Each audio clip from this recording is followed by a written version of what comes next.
বীৰংগনা সাধনী কলাক্ষেত্ৰ গোলাঘাট আৰু আমিও আজি আহি পালোঁ এই কলাক্ষেত্ৰখন চাবলৈ। আবেলি সময় মানুহৰ ভিৰ যথেষ্ট আছে। আমি আহি গাড়ীৰ পৰা নামিলোঁ আৰু ইয়াত দেখিছোঁ কাষে কাষে বহুত ভিৰ আৰু টমটম গাড়ী সকলোবোৰ আহি ইয়াত ভিৰ লাগিছে। যিহেতুকে গৰমৰ বন্ধ সেয়ে বহুত ভিৰ আৰু কলাক্ষেত্ৰখন চাবলৈ। স্বাগতম জনাইছোঁ সকলোকে উন্নতি মোৰ ভিডিঅ'লৈ। আশা কৰোঁ সকলো কুশলে আছে, মোৰো ভাল, ময়ো কুশলে আছোঁ। আহকচোন এতিয়া আমি যাওঁ এই বীৰংগনা সাধনী কলাক্ষেত্ৰসমূহ ভিতৰলৈ। 2020 চনত মই এবাৰ আহিছিলোঁ এই কলাক্ষেত্ৰখন চাবলৈ আৰু তেতিয়াৰ পৰা আজি আকৌ 2024ত মই আকৌ এবাৰ আহিলোঁ চাবলৈ। বৰ ভাল লাগিছে মনটো। এবাৰ চাই যোৱাৰ পিছত আকৌ এবাৰ যদি আহিবলৈ পোৱা যায় যিকোনো বস্তু এটা চাবলৈ বহুত ভাল লাগে। এতিয়া আহকচোন ইয়াতনো এই কেইবছৰৰ ভিতৰত কি সলনি হৈছে, কি চেঞ্জ হৈছে তাকে অকণমান চাওঁ আৰু আপোনালোককো দেখাওঁ, বহুত ভাল লাগিব। মূৰ্তিভাগ নতুনকৈ উদ্বোধন কৰা হৈছে 2021 চনত মাননীয় মুখ্যমন্ত্ৰী ডক্টৰ হিমন্ত বিশ্ব শৰ্মাদেৱে এই মূৰ্তিভাগ সতী সাধনী মূৰ্তিভাগ নতুনকৈ ইয়াতে উদ্বোধন কৰে। এইখিনি জেগাত আগতে আছিলে কৃষ্ণ আৰু ৰুক্মিণীৰ ৰথ যাত্ৰা, মানে এটা ধুনীয়া মূৰ্তি আছিলে। 4টা ঘোঁৰাৰ সৈতে ধুনীয়াকৈ বনোৱা হৈ আছিলে। সেইভাগ এতিয়া হয়তো ভিতৰলৈ নিছে। আহকচোন আমি ভিতৰত গৈহে দেখা পাম। আৰু বহুতখিনি ভাল লাগিছে ইয়াতে আহি। আগতে গছবোৰ অলপ সৰু সৰু আছিলে, এতিয়া গছবোৰ অলপ ডাঙৰ ডাঙৰ হৈ গৈছে, কাৰণ বহুতখিনি ভিতৰতো চেঞ্জ কৰিছে। এয়া চাওক, বহুত ডাঙৰ ডাঙৰ হৈছে। আৰু এইফালে এই পাৰ্কখন আগতেও আছিলে, কিন্তু এতিয়া অকণমান বেছি উন্নত কৰিছে, অকণমান ডাঙৰ কৰিছে। কালাৰ চালাৰ কৰি ধুনীয়াকৈ নতুনকৈ সজাই পৰাই তুলিছে। ভাল লাগিছে। যিহেতুকে এতিয়া গৰমৰ বন্ধ সেয়ে ল'ৰা ছোৱালীবোৰ বা ফেমিলি লৈ ইয়াতে আহিছে সকলোৱে, ভাল লাগিছে। আৰু এতিয়া আহক ভিতৰলৈ যাওঁ। এফালে এয়া খেলি আছে ল'ৰা ছোৱালীবোৰ। খুব ধুনীয়া এটা পৰিৱেশ আৰু বহুত পৰিষ্কাৰ পৰিচ্ছন্নতা ৰাখিছে। পাৰ্কখন সঁচাকৈ বিৰাট ভাল লাগিছে। একদম ক'তো এটা কাগজৰ টুকুৰাও পৰি থকা নাই। ভাল লাগিছে, খুব পৰিষ্কাৰ পৰিচ্ছন্নতাৰে ভৰা। গোটেই পাৰ্কখন সেউজীয়া ঘাঁহনি বননিয়ে ভৰি আছে। আৰু এনেকৈ আমি আগবাঢ়ি আহি আছোঁ ভিতৰলৈ। আৰু এই ঝোলাবোৰ আগতে নাছিলে, এতিয়া নতুনকৈ বনাইছে। আমাৰ বেটাইও আহি পেলাই ইয়াতে ঝোলাতে বহি লৈছে, অলপ ভাগৰ জীয়াইছে। আৰু এইফালে গ্ৰীণ সেউজীয়া বননিয়ে ভৰি আছে আৰু গছবোৰ বহুত ডাঙৰ হৈ গৈছে।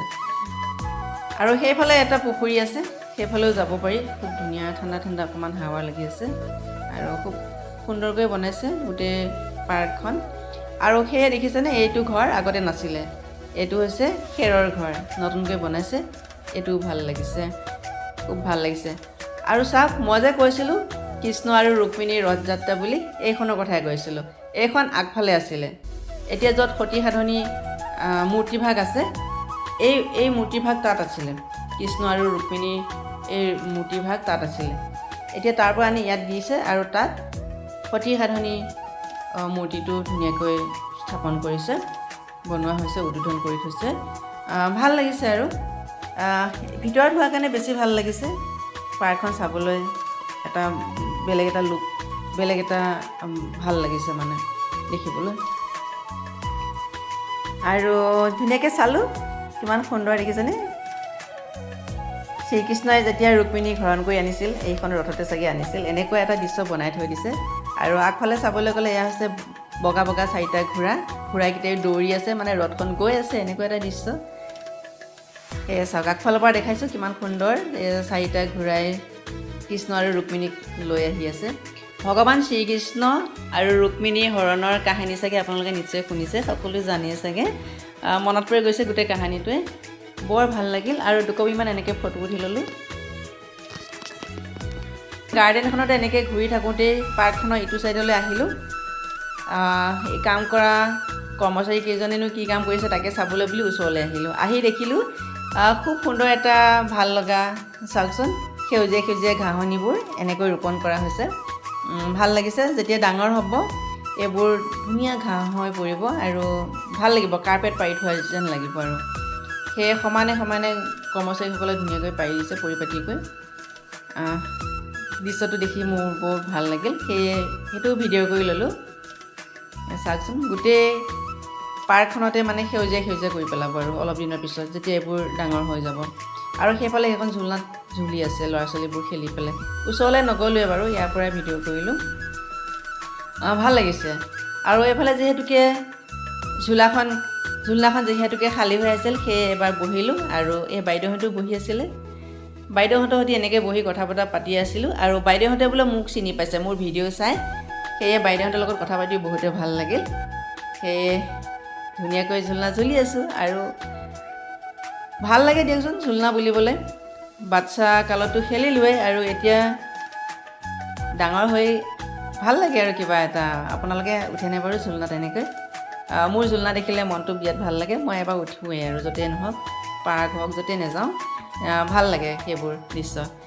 আৰু এতিয়া আহিলোঁ, এইফালে এটা চুইমিং পুল আছে, বাচ্চাবোৰ খেলিব পৰা, গা ধুব পৰাকৈ এটা সুবিধা কৰি দিছে। আগতে অৱশ্যে এইটো মই দেখা নাছিলোঁ, এতিয়া আকৌ নতুনকৈ বনালে চাগে এইটো।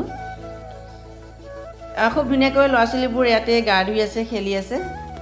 সেই দৃশ্যবোৰ ভিডিঅ' কৰি ৰাখিলোঁ, ভাল লগা দৃশ্যবোৰ।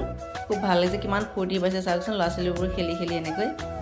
যিহেতুকে গৰম বন্ধ, সকলোৱে আহি ইয়াতে খেলিছে আবেলি টাইম। আজি অৱশ্যে মৌচমটো ভাল, ৰ'দেই দি আছে, বৰষুণ নাই। খুব সুন্দৰ এটা পৰিৱেশ, ভাল লাগিল। খুব ধুনীয়াকৈ চালোঁ আৰু ভিডিঅ' কৰি ৰাখিলোঁ। আৰু আপোনালোকে মোৰ ভিডিঅ'বোৰ চাই কেনেকুৱা পাইছে জনাব, কমেণ্ট কৰিব, লাইক আৰু শ্বেয়াৰ কৰিব। আৰু নেক্সট ভিডিঅ'ত আকৌ লগ পাম। আজিলৈ আহোঁ, বাই বাই।